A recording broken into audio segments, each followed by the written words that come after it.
Myles Garrett to the Minnesota Vikings. Let's take a peek. Welcome back to Bleav in Vikings for today, Monday, February 3rd. And I'm your host, Mike Wobschall. It's you and me today for about 30 minutes or so as we address the biggest NFL headline of the day, Myles Garrett's trade request and the Cleveland Browns' posture to stand firm against it.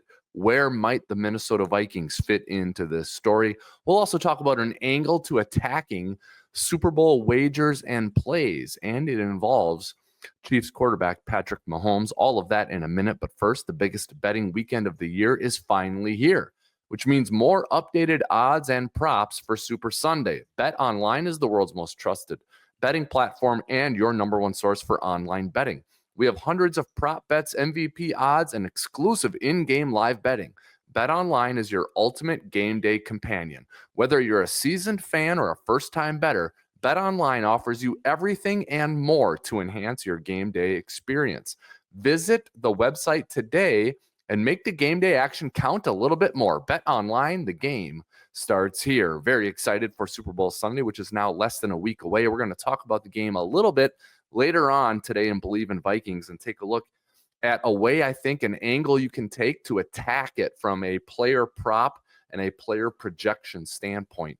And we'll go through that. And it's one specific angle involving Patrick Mahomes, and it's an idea I had in looking at the game, and I'm very excited to explain it to you and offer up a few suggested plays. But first, I want to talk Minnesota Vikings and the story, how we can tie the Vikings to it. The story of the day, Myles Garrett, who has requested a trade from the Cleveland Browns. He released a statement earlier in the day on Monday, making that official.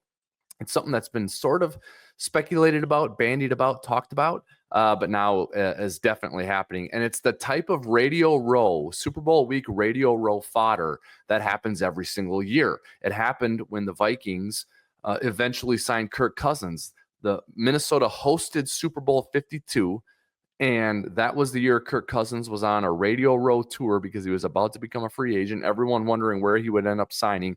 Eventually ends up with the Minnesota Vikings. And so you get a story like this every year.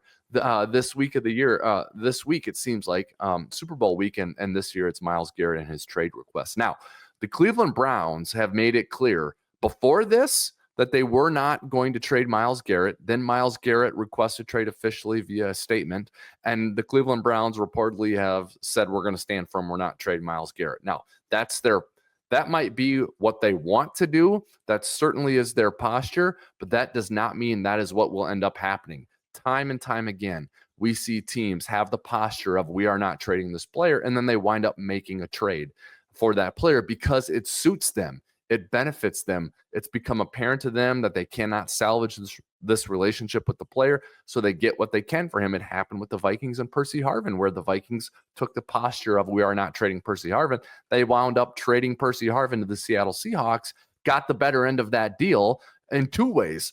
A, they got the better end of the trade compensation because what the Vikings got for Percy was better than what Percy gave Seattle. But the Vikings also got the best of Percy Harvin's career. They got a good 3-4 years out of him, seasons out of him, and then ended up trading him for a great package. And so that's where I think this is going for the Cleveland Browns. As much as they don't want to trade Myles Garrett, they may be forced into doing so. Before we talk about how we can spin it forward and apply it to the Vikings, let's just talk about the chances of this trade happening. There are a couple of things working against the possibility of this trade happening. One is Myles Garrett is still a really good player. He's really got no baggage. There's no dark side or gray area here with Myles Garrett. He's been a great contributor on the field. He's the reigning defensive player of the year. He's still before his 30th birthday. He just turned 29. He's not demonstrating or showing any sort of drop off in his physical ability. He plays a position where you can play a little bit later into your career. And he's got no off-field character problems. The Browns want to keep him, and they should. So that's working against the chances of a trade. The other thing is the economics of a trade here are also working against it, because the Browns would take a mega dead cap hit of a little over $36 million if they traded him. So I don't know what the legalities are of negotiating the absorbing of a cap hit from the team acquiring Myles Garrett, in addition to giving up draft picks, will also agree to absorb a certain amount of his cap hit.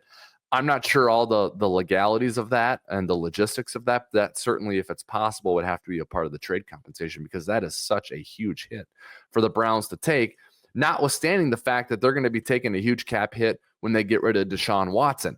And so that's working against the possibility of a trade here as well. However, with all of that being said, this is not an unprecedented type of trade by any means.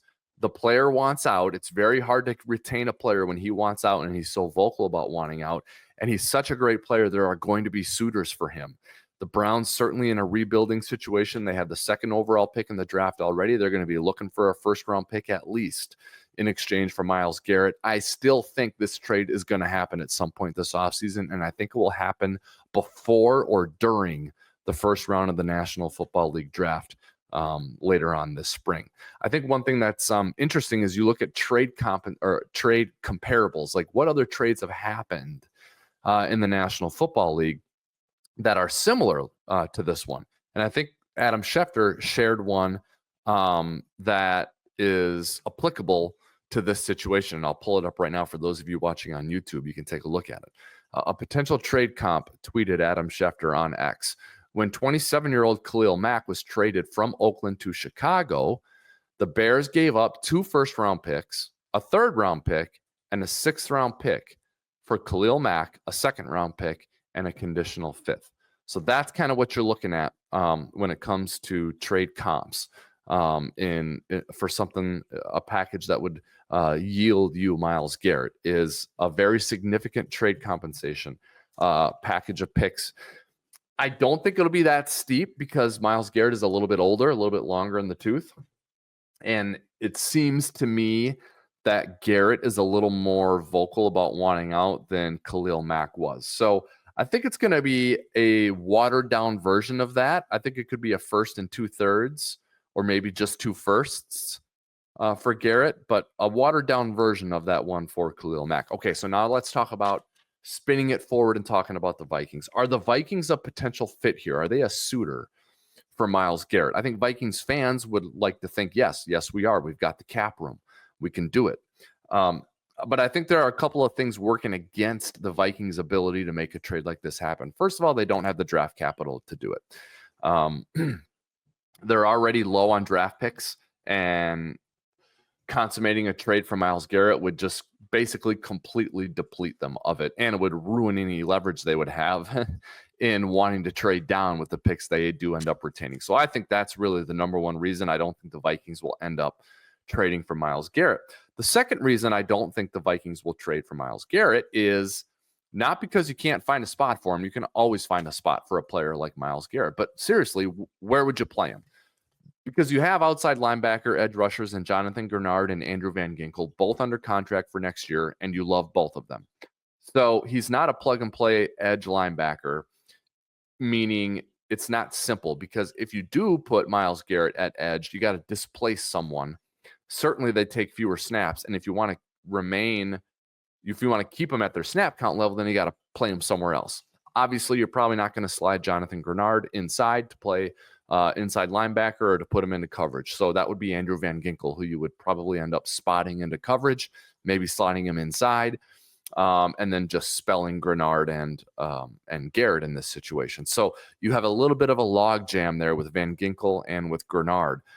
I think the one way to get them all on the field at the same time consistently would be to play one of those 3 guys out of position at the 5 technique.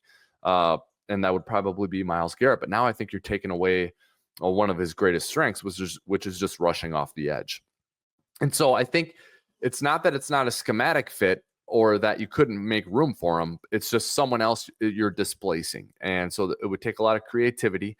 And then when you slide Andrew Van Ginkel inside, now it's like, well, what are we losing? Because now Blake Cashman or Ivan Pace have to come off the field. Yeah, Van Ginkel's better than either of those two, but is Van Ginkel good enough at what Pace and Cashman are good at to make it a net gain by displacing Pace or Cashman? So there's just a lot of moving pieces and a lot of intricacy to it that I think makes, it's just a little wind in the face of a trade like this happening, on top of the fact that you don't have the draft picks to do it. So at the end of the day, I'd say it's about a 70 to 75% chance that Myles Garrett does indeed get traded before or during the draft.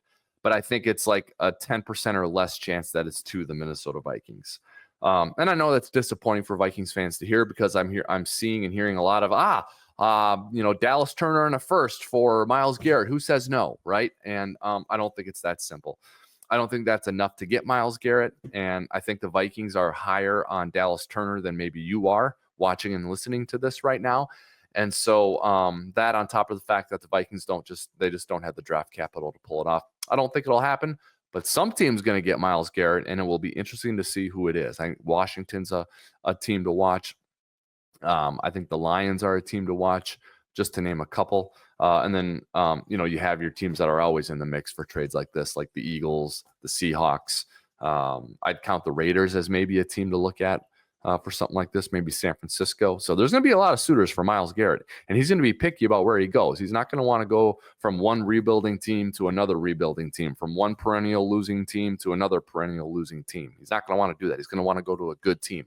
The Vikings fit the bill, but I don't think they have the stockpile of picks and the fit from a roster standpoint to make it happen. I think there's going to be other more likely scenarios that are going to end up superseding the Vikings' desire to get it done.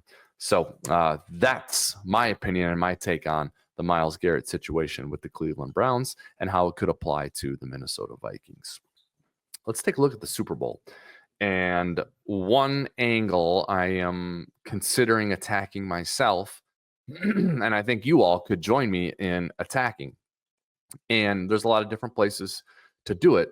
And one I want to encourage you to go and do it with is Underdog Fantasy, the easiest place to play fantasy sports. And it's available in over 30 U.S. states, including right here in Minnesota. All you do is pick higher or lower on your favorite player stats, and you can win up to 100 times your money. As an example, in the Super Bowl, there are projections for player stats, right? You have Patrick Mahomes. His projection for passing yards is 252.5. You can play higher on Patrick Mahomes' passing yards at 252.5. If he throws for 253 or more, then you get that one right. And you go in tandem with another player's higher or lower projections to get two or more right, and you can make some money while you're watching the game. And that's the key with Underdog. It makes watching sports so much fun. All you have to do is sign up, and it's a breeze from there. Here's how you do it. Click the link in the podcast description from today's episode on YouTube, or download the app, or go to UnderdogFantasy.com. Use my promo code Bleav Vikings for a free play and a chance to win up to $1,000 in bonus cash. Again, that promo code Bleav Vikings, BLEAV Vikings, for a free play and a chance to win $1,000 in bonus cash. Go to UnderdogFantasy.com or download the Underdog Fantasy app, or click the link in the podcast description that you see in YouTube or on the podcasting platform. Makes sign up a breeze. Really easy. Before you know it, you'll have money in your account and you can play along with me. And here's the angle I want to tell you about. Okay, so like the biggest angle I think in this game is we all kind of agree that the Philadelphia Eagles have more talent across the board than the Chiefs. And when you look at the Eagles defense, specifically the defensive line and some of the talented players in the secondary, you are sitting there going like, I think I like the Eagles defense a little bit more than the Chiefs offense, but it almost feels sacrilegious to say that and to feel that, doesn't it? Because it's Patrick Mahomes, who's just all he does is win close games. He's got Super Bowls under his belt already, and it's Andy Reid, and it's a week off and a week to game plan, and really you're going to bet against them in the Super Bowl, and you feel crazy for doing that, but you look at the talent, you look at the personnel, and you like the Eagles more. Well, I have a way where you can play and wager here while not suffering with that conflict. And here's how you do it. It's Patrick Mahomes and volume plays with him in the passing game, not success plays, not passer rating, not passing yards. It's stats that he will achieve. It's hires that he will achieve by virtue of volume, and I think the volume will be here no matter how this game goes, and here's why. If the Chiefs win this game, I believe it will be because they succeed with their offensive game plan of putting the ball into Patrick Mahomes' hands with the short passing game, getting the ball out fast, quick, fast. Those passes that are extensions of the running game. They're not going to be able to run the ball against the Eagles' defensive front. And they're not going to want to trust that over trusting Patrick Mahomes. So if they are succeeding, it is going to be with Patrick Mahomes playing point guard and getting the ball out. That is going to lead to volume plays going higher, completions going higher, passing attempts going higher, passing touchdowns going higher. Now, if the Eagles win this game, it's going to be because of their pressure on Mahomes, their ability to shut down the Chiefs' rushing attack. They're pressuring Mahomes. They're forcing turnovers. But if the Eagles are winning this game, Mahomes and Andy Reid know they're going to have to pass the ball a ton to keep pace and to catch up and to try and mount a comeback. And in those scenarios, your Mahomes hires are going to cash as well. So here are the ones I like for Mahomes. I like higher on passing yards, 252.5. Passing touchdowns for the game, 1.5. For the first half, 0.5. Rushing or receiving touchdowns for Mahomes, if you can get them on a quarterback sneak or a quarterback run, you get a 2.37 times multiplier. You could put that into one of your plays. Mahomes passing attempts, 36.5. Mahomes completions, 23.5. And Mahomes interceptions, just 0.5. So I like higher on all of those for Mahomes. Now, with Underdog, you got to put that together with at least one more, okay? So I like some of the correlation tandem bets that you could do here, the correlation plays, right? So if those are coming true, then I like some of those Eagles secondary players with tackles, right? If Mahomes is getting the ball out a ton, I like secondary players, and I like second-level players, linebackers with tackles. Darius Slay, 2.5 solo tackles, higher. CJ Gardner-Johnson, 3.5 solo tackles, higher. Quinyon Mitchell, 2.5 solo tackles, higher. Zach Bond, inside linebacker, 5.5 solo tackles, higher. He could be the defensive player of the year this year, guys. Zach Bond, tackles, higher. And then Josh Sweat, I would say with a sack, 0.5. You could play him higher. I think they're going to have too many guys dedicated to Jalen Carter. I wouldn't play his. And I think that there's going to be some one-on-one opportunities for Josh Sweat on the outside. So if you want to play a sack, I'd go higher on Josh Sweat. So it's the Mahomes volume plays. Now, 41 attempts is what Mahomes averages in his 4 Super Bowl appearances. The projection for Mahomes' attempts is 36.5, 5.5 below his Super Bowl average. And I think he's going to be above his average in this game because I think he's going to be throwing the ball all the time against this Eagles defense. His average completions in Super Bowls is 26. The projection is 23.5. He's got 7 total touchdowns in 4 Super Bowl games. His projection is 1.5 for the game. I like over on all of these guys. I like the Patrick Mahomes volume passing plays, and I like overs. I like higher on those projections at BetOnline and at Underdog Fantasy. That's one of the angles I'm going to use to attack wagering and betting on Super Bowl 59, Eagles and Chiefs, coming up in less than a week. That's going to do it for today's episode of Bleav in Vikings. Hope you enjoyed it. And if you're not already, I hope you download, like, follow, and subscribe to Bleav in Vikings. We are on all the major podcasting platforms, and we're also on YouTube. So make sure you go and do that. Going to run down Anthony Harris, see if we can get him on tomorrow's episode of Bleav in Vikings so we can talk a little more Minnesota Vikings. I want to ask him, what does a Harrison Smith return for one more season look like? And I want to ask him his thoughts on the Eagles because he was a member of the Philadelphia Eagles, made a playoff run with them, what it's like playing in a Super Bowl, what it's like playing for the Eagles. So we'll get Anthony Harris's perspective on the Philadelphia Eagles and Anthony Harris's opinion on what it looks like to have Harrison Smith back with the Vikings for one more season, a move I would love to see happen for Harry and for the Minnesota Vikings. All that coming up tomorrow and later on in the week here on Bleav in Vikings. Once again, that's it for today. We thank you for listening. And as always, until next time, everybody, keep believing.